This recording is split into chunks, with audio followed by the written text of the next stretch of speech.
These are some of the rare colored photos of German-occupied Paris during World War II. These images were taken in German-occupied Paris by André Zucca for the German propaganda magazine Signal using rare Agfacolor film supplied by the Wehrmacht. The shots depict fashionable young women and commuters mixed with German soldiers on the bustling Paris streets. The famous roads of the French capital are adorned with symbols of the German regime, but Parisians appear jubilant. André Zucca was born in 1897 in Paris, the son of an Italian dressmaker. Zucca spent part of his youth in the United States before returning to France in 1915.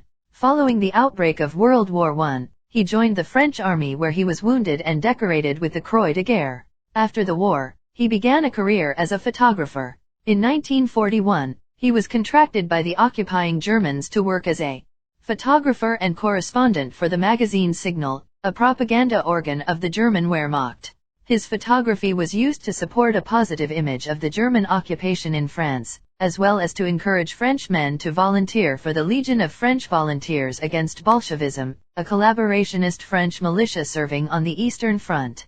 In addition to his contributions to Signal, he was one of the few photographers in occupied Europe with access to Agfacolor film, a rare and expensive piece of color film at the time, thanks to his close relationship with the Germans. He is most well known today for his color photographs of daily life in Paris under German occupation. Following the liberation, he was placed on trial in October 1944 by the French Provisional Government in the Épuration legal purge, where his journalistic privileges were permanently revoked. The court ruled that no further legal action should be taken against Zucca, largely thanks to the credentials of a resistance member who spoke out on his behalf.